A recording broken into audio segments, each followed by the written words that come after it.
Dear friend, welcome to I exam. चलिए आज हम सीखेंगे जीके के महत्वपूर्ण प्रश्न जो अक्सर से एग्जाम्स में पूछे जाते हैं। तो चलिए शुरू करते हैं।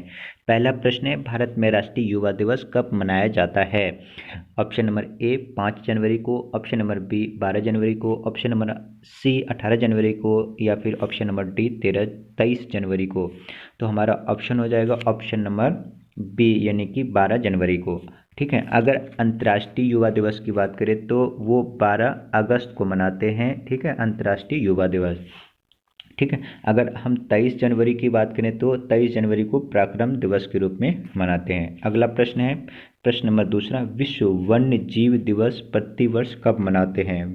विश्व वन्य जीव प्रतिदिवस कब मनाते हैं? तो हमारा हो जाएगा 1 मार्च को, 2 मार्च को, 3 मार्च को, या फिर 4 मार्च को। तो हमारा ऑप्शन हो जाएगा 3 मार्च को। ठीक है, 3 मार्च को विश्व वन्य जीव दिवस के रूप में मनाते हैं। अगला प्रश्न देख लिए, प्रश्न नंबर है अगला प्रश्न कहता है, विश्व नागरिक सुरक्षा दिवस कब मनाते हैं हर साल? 1 मार्च को, 28 फरवरी को, 20 फरवरी को, या फिर इनमें से किसी का नहीं। विश्व नागरिक सुरक्षा दिवस। ठीक है, तो हमारा ऑप्शन कौन सा हो जाएगा? 1 मार्च को, यानी कि 1 मार्च को विश्व नागरिक सुरक्षा दिवस हर साल हम मनाते हैं। ठीक है। अगला प्रश्न है, प्रश्न नंबर देखिए, बैंक ऑफ महाराष्ट्र ने किस राज्य में प्रोजेक्ट बैंक सखी लॉन्च किया है? कौन सा बैंक सखी? पहला उड़ीसा, नागालैंड, तेलंगाना, उत्तराखंड। तो हमारा ऑप्शन नंबर हो जाएगा उड़ीसा, यानी उड़ीसा राज्य में बैंक ऑफ महाराष्ट्र ने प्रोजेक्ट बैंक सखी लॉन्च किया है। अगला प्रश्न देख लेते हैं। अगला प्रश्न है, शून्य भेदभाव दिवस किस दिन मनाया जाता है? शून्य भेदभाव दिवस किस दिन मनाया जाता है? यानी कि zero discrimination day is observe on which day? 28 फरवरी को, 27 फरवरी को, 1 मार्च को, या फिर 2 मार्च को। तो हमारा हो जाएगा कौन सा? ऑप्शन नंबर 1 मार्च को। ठीक है, 1 मार्च को हम जीरो डिस्क्रिमिनेशन डे यानी कि शून्य भेदभाव दिवस मनाते हैं। ठीक है। अगर 28 फरवरी की बात करा जाते हैं तो आपको पता ही है साइंस डे इस दिन मनाते हैं। ठीक है।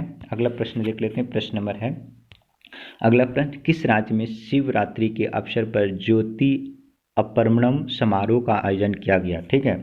ऑप्शन नंबर हो जाएगा उत्तर प्रदेश, मध्य प्रदेश, महाराष्ट्र, या फिर हिमाचल प्रदेश। तो ऑप्शन नंबर हो जाएगा हमारा बी, मध्य प्रदेश में ज्योति अपरमणम समारोह का आयोजन किया गया था। ठीक है, हाल ही में। अगला प्रश्न है, निम्नलिखित में से किसने मैक्सिकन ओपन 2022 का खिताब जीता? Who among the following has won the title of Mexican open 2022? Option में रोजर फेडरर, राफेल नडाल, या कैमरन नोरी, या फिर डेनियल मेदवेदेव। ऑप्शन नंबर हो जाएगा हमारा राफेल नडाल। ठीक है, राफेल नडाल ने मैक्सिकन ओपन 2020 का खिताब जीता है। अगला प्रश्न देख लेते हैं। अगला प्रश्न है, national science day is observe on which the following day? यानी कि नेशनल साइंस डे, राष्ट्रीय साइंस डे यानी राष्ट्रीय विज्ञान दिवस कब मनाते हैं? 24 फरवरी, 25 फरवरी, या फिर 27 फरवरी, या फिर 28 फरवरी। तो हमारा ऑप्शन हो जाएगा ऑप्शन नंबर डी, 28 फरवरी को मनाते हैं। अगला प्रश्न देख लेते हैं। अगला प्रश्न, अभी हाल ही में किस देश में पौधे से निर्मित पहली कोविड वैक्सीन बनाई गई है? यानी कि कोविड वैक्सीन अभी हाल ही में किस देश ने पौधे से निर्मित बनाया? फ्रांस ने, जर्मनी ने, भारत ने, या फिर कनाडा। तो ऑप्शन नंबर हो जाएगा हमारा कौन सा हो जाएगा? ऑप्शन नंबर हो जाएगा बी यानी कि जर्मनी। ठीक है। अगला प्रश्न देख लेते हैं। प्रश्न नंबर है, the secretariat of SAARC has been established in? जो सार्क का संगठन है ये कहाँ पर है? इसका मुख्यालय तो हमारा हो जाएगा कहाँ पे? ये हो जाएगा नेपाल के काठमांडू में। ठीक है, नेपाल की जो राजधानी है, जो नेपाल का कैपिटल है, वो कहाँ है? काठमांडू। ठीक है। अगला प्रश्न देख लेते हैं। प्रश्न नंबर अगला कौन सा है? अगला प्रश्न है, प्रतिरोध को मापने की इकाई क्या है? प्रतिरोध मतलब कि रेसिस्टेंस जो होता है, इसके मापने की यूनिट क्या है? तो हमारा ऑप्शन हो जाएगा वोल्ट, एम्पियर, ओम, या कूलम। तो ऑप्शन हो जाएगा हमारा ओम। ठीक है। एम्पियर की बात करें तो एम्पियर विद्युत धारा का सही मात्रक होता है। ठीक है, लेकिन अगर हम रेसिस्टेंस की बात करें, प्रतिरोध की बात करें, तो वो हमारा ओम होता है। अगला प्रश्न देख लेते हैं। भारतीय रिजर्व बैंक का लेखा वर्ष क्या होता है? ठीक है, लेखा वर्ष का मतलब होता है कि जैसे जैसे कि आप जनवरी, फरवरी, मार्च, अप्रैल, 31 दिसंबर आता है, 31 दिसंबर के बाद पुनः 1 जनवरी से शुरू हो जाता है। तो उसी तरीके से जो किसी भी वित्तीय वर्ष होता है, ठीक है, 1 साल का वो एक वित्तीय लेखा जोखा करता है। तो वही कह रहे हैं कि भारतीय रिजर्व बैंक को जो लेखा वर्ष है वो कौन सा है। ठीक है, तो हमारा कौन सा है, अप्रैल मार्च जुलाई जून अक्टूबर सितंबर या जनवरी दिसंबर। ऑप्शन नंबर हो जाएगा यहाँ पे कौन सा, जून और जुलाई, यानी जुलाई जून का जो है लेखा वर्ष भारतीय रिजर्व बैंक का लेखा वर्ष होता है। या फिर किसी भी बैंक का जो लेखा वर्ष होता है या फिर फाइनेंशियल इंस्टीट्यूशंस होते हैं उसका जो लेखा वर्ष होता है वो 31 जनवरी तक 31 मार्च तक होता है, यानी मार्च अप्रैल तक होता है। ठीक है, अगला प्रश्न देख लेते हैं। अगला प्रश्न है हमारा, how many fundamental rights are mention in the Indian constitution, यानी कि भारतीय संविधान में जो फंडामेंटल राइट्स है यानी कि फंडामेंटल राइट्स है वो कितने हैं। तो हमारा 5 है, 6 है, 7 है, 8 है। तो ऑप्शन नंबर हो जाएगा हमारा 6 है। ठीक है, पहले 7 हुआ करता था, लेकिन जो संपत्ति के अधिकार है, संपत्ति के अधिकार को हटा करके लीगल राइट्स बना दिया है, और अभी मौलिक अधिकार हमारा कितने हैं, 6 हैं। ठीक है, अगला प्रश्न है प्रश्न number, which of the following state has the highest literacy rate. अगर हाईएस्ट पूरे भारत में बात करें तो केरला नंबर 1 पे आता है, लेकिन यहाँ पे केरला ऑप्शन नहीं है। तो उड़ीसा, पंजाब, महाराष्ट्र, मिजोरम। तो अगर केरला ऑप्शन नहीं है तो यहाँ पे हमारा मिजोरम हो जाएगा, जो यहाँ पे हाईएस्ट लिटरेसी है। ठीक है, अगला प्रश्न देख लेते, कह रहे हैं बीबी का मकबरा किसके द्वारा बनाया गया था। ठीक है, बीबी का मकबरा किसके द्वारा बनाया गया था, हुमायूं, आजम शाह, बाबर या फिर औरंगजेब। तो ऑप्शन हमारा हो जाएगा यहाँ पे औरंगजेब के द्वारा बीबी का मकबरा बनाया गया था। ठीक है, ये कहाँ पे है, ये 7th सेंचुरी में बनाया गया था, और ये कहाँ है, औरंगाबाद महाराष्ट्र में है। कहाँ पे है, औरंगाबाद महाराष्ट्र। कहाँ पे, महाराष्ट्र में है, औरंगाबाद में। ठीक है, बीबी का मकबरा ये हूबहू ताजमहल की तरह ही है, जो आगरा में आप ताजमहल देखते हैं उसी की तरह है, ये भी है। ठीक है, अगला प्रश्न देख लेते हैं, कहते हैं शाहजहां ने डैश की याद में ताजमहल का निर्माण कराया। जो शाहजहां था, शाहजहां ने किसके याद में ताजमहल का निर्माण कराया था। ठीक है, तो ऑप्शन हो जाएगा रुकैया सुल्तान बेगम, जोधाबाई, मुमताज महल या फिर नूरजहां। तो ऑप्शन हमारा हो जाएगा कौन सा, मुमताज महल। ठीक है, मुमताज महल की याद में शाहजहां ने आगरा में, ठीक है, कौन सा, शाहजहां ने आगरा में ताजमहल का निर्माण कराया था। मुमताज महल ये तीसरी बीवी थी। किनकी तीसरी बीवी थी, ये शाहजहां की 3rd वाइफ थी, और इन्हीं के याद में ताजमहल का निर्माण कराया गया था। और वो भी कब कराया था, तो यहाँ पे आपको बता दें 1631 ईस्वी में। तो माना जाता है कि अभी 391 साल इसका जन्म हो गया, यानी कि ताजमहल का। ठीक है, और इसका जो निर्माण करता था, यानी कि इसको जो बनाया था, ठीक है, इसको कौन बनाया था, तो इसके बनाने वाला जो वास्तुकार थे ये थे उस्ताद अहमद लाहौरी। कौन थे, उस्ताद अहमद लाहौरी। और इसी उस्ताद अहमद लाहौरी ने दिल्ली का रेड फोर्ट यानी कि लाल किला भी इसका डिजाइंस यानी बनाया था। ठीक है, अगला प्रश्न देख लेते हैं। प्रश्न है, who wrote the book the founder the story of PayPal.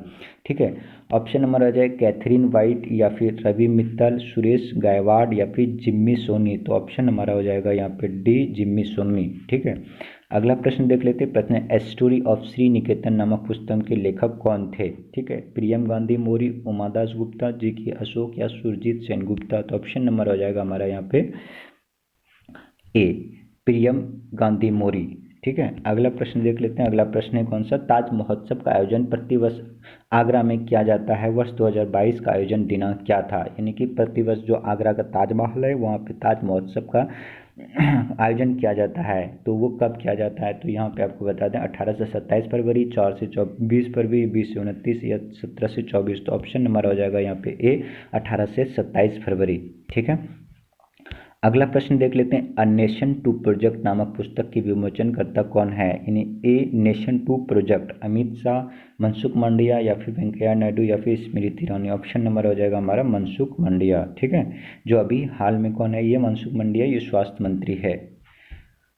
अगला प्रश्न है, पाकिस्तान द्वारा किसी पाकिस्तान द्वारा किसी हिलाल ऑफ पाकिस्तान अवार्ड से सम्मानित किया गया है। पाकिस्तान द्वारा किसी हिलाल ऑफ पाकिस्तान अवार्ड से सम्मानित किया गया है।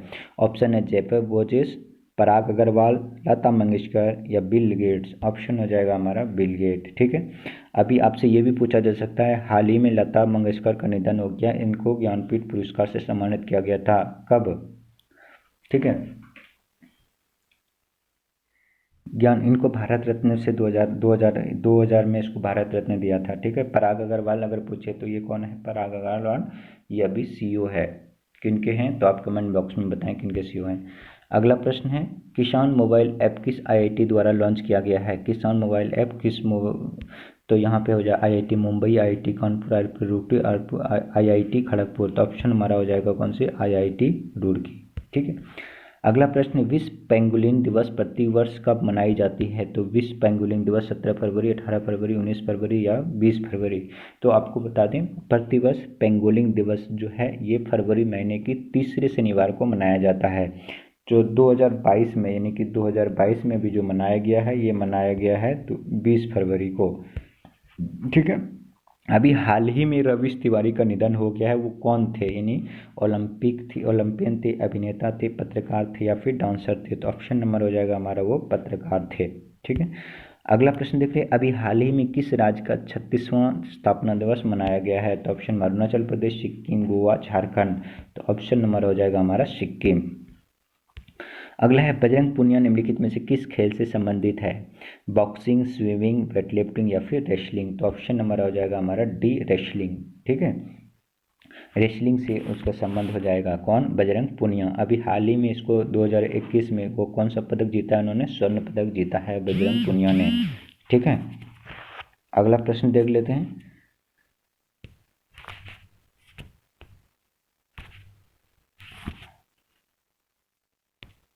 अगला प्रश्न देखें, अगला प्रश्न देखिए कौन सा है। अगला प्रश्न है, एक जमीन का टुकड़ा जो तीन तरफ से पानी से घिरा हुआ है उसे क्या कहते हैं? ठीक है, प्रायद्वीप, द्वीप या प्रायद्वीप या इनमें से कोई नहीं। तो ऑप्शन हमारा हो जाएगा कौन सा?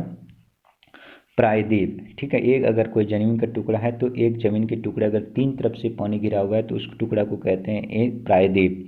लेकिन एक जमीन का टुकड़ा है अगर उसके चारों तरफ पानी ही पानी, हर बीच में लैंड है, यानी बीच में कोई टुकड़ा है जमीन का, यानी कि लैंड है, तो उसको क्या कहेंगे? उसको हम कहेंगे द्वीप। ठीक है, यानी कि जिस जिस किसी जमीन के टुकड़े के चारों तरफ अगर पानी ही पानी है, ठीक है, पानी ही पानी है, ठीक है, उससे हम क्या कहेंगे? द्वीप। और अगर तीन तरफ से पानी है तो उसे कहते हैं प्रायद्वीप। ठीक है। अगला प्रश्न देख लेते हैं क्या है। मौर्य काल में सीता का अर्थ क्या था? यानी कि मौर्य काल में सीता को क्या बोला जाता था? देवी, एक धार्मिक संप्रदाय, या मुकुट भूमि से राजस्व, या बंजर भूमि। तो ऑप्शन हो जाएगा हमारा राजस्व, टैक्स, यानी कि इसे टैक्स, यानी मुकुट भूमि से राजस्व, राजस्व यानी कि टैक्स कलेक्शन किया जाता था। उन्हीं मौर्य काल में सीता को भूमि से राजस्व कर ही उनके तात्पर्य था। अगला प्रश्न, किस गवर्नर जनरल ने भारत में सती प्रणाली को खत्म कर दिया था? ठीक है, तो ऑप्शन नंबर हमारा कौन सा हो जाएगा? Lord Canning, lord Ripon, lord William Bentinck या लॉर्ड डलहौजी। तो ऑप्शन हमारा हो जाएगा lord William Bentinck. Lord William Bentinck ने भारत में सती प्रणाली को ख़त्म कर दिया था। और अगर दूसरा बात करें तो लॉर्ड विलियम बेटिंग ही भारत के प्रथम गवर्नर जनरल थे। ठीक है। अगर लॉर्ड कैनिंग की बात करें तो यहाँ पे लॉर्ड कैनिंग भारत के प्रथम वाइसरॉय थे और अंतिम जनरल गवर्नर थे। ठीक है। अगर हम लॉर्ड डलहौजी की बात करें तो भारत में पहला रेल लाने वाला डलहौजी ही था, जो 1853 में मुंबई से ठाणे के बीच चलाया गया था। अगला प्रश्न है, सरदार वल्लभ भाई पटेल डैश के नेता थे? यानी भूदान आंदोलन के, रोलक सत्याग्रह, या बारडोली सत्याग्रह, या स्वदेशी आंदोलन। तो ऑप्शन नंबर हो जाएगा कौन सा यहाँ पे? बारडोली सत्याग्रह। ठीक है, बारडोली सत्याग्रह सरदार वल्लभ भाई पटेल थे जो बारडोली की सत्याग्रह में ही उन्हें सरदार की उपाधि दी गई थी महिलाओं के द्वारा। ठीक है। अगला प्रश्न है, किस राज्य की सीमा रेखा सबसे लंबी है? ठीक है, तो यहाँ पे देखिए ऑप्शन नंबर हो जाएगा उत्तर प्रदेश, मध्य प्रदेश, गुजरात या फिर राजस्थान। तो आपको बता दें, सबसे क्षेत्रफल की दृष्टि से सबसे बड़ा राज्य कौन सा है? वो है राजस्थान। तो राजस्थान का ही सीमा रेखा सबसे लंबा होगा। लेकिन अगर तटीय राज्य यानी कि समुद्र के साथ सबसे ज़्यादा कौन सा राज्य जो है जो समुद्र के साथ उनका सीमा साझा करता है, तो वो हो जाएगा हमारा कौन सा? गुजरात हो जाएगा। ठीक है। अगला प्रश्न है हमारा, बाघ परियोजना का आरंभ कब हुआ था? तो 1973, 1976, 1978 या फिर 1983। तो ऑप्शन नंबर हो जाएगा हमारा 1973। ठीक है। अगला प्रश्न है, क्वाशरोकोर रोग किसकी कमी से होता है? ठीक है, तो ऑप्शन हो जाएगा हमारा विटामिन ए, भी कार्बोहाइड्रेट, प्रोटीन या फिर फैट। तो ऑप्शन हमारा हो जाएगा प्रोटीन की कमी से क्वाशरकोर रोग यानी कि क्वाशरकोर रोग होता है। ठीक है, विटामिन ए की कमी से कौन सा होगा? रेटिनॉल। विटामिन ए को रेटिनॉल बोला जाता है, रेटिनॉल, और इसकी कमी से रेतंधी होता है। ठीक है, अगला प्रश्न है, दुनिया के तीसरे सबसे बड़े क्रिकेट स्टेडियम की आधारशिला कहाँ रखी गई है? तो दुनिया के तीसरे सबसे बड़े क्रिकेट स्टेडियम अभी भारत में आधारशिला रखी गई है, जो कि ये नरेंद्र मोदी मोटेरा स्टेडियम को है, अहमदाबाद गुजरात में रखी गई है। ठीक है, तो ऑप्शन नंबर हमारा कौन सा हो जाएगा? ऑप्शन नंबर ए हो जाएगा। अगला प्रश्न है, निम्न में से कौन प्रत्यक्ष कर है? प्रत्यक्ष बोले तो डायरेक्ट कर टैक्स है, तो डायरेक्ट होगा हमारा इनकम टैक्स, एक्साइज टैक्स या फिर सेल टैक्स। ऑप्शन नंबर हो जाएगा हमारा ए, इनकम टैक्स है, जो ये एक डायरेक्ट टैक्स है। ठीक है, तो ये आज के लिए इतना ही था। फिर हम अगले मिलेंगे किसी और वीडियो के साथ, तब तक के लिए थैंक यू फॉर वॉचिंग।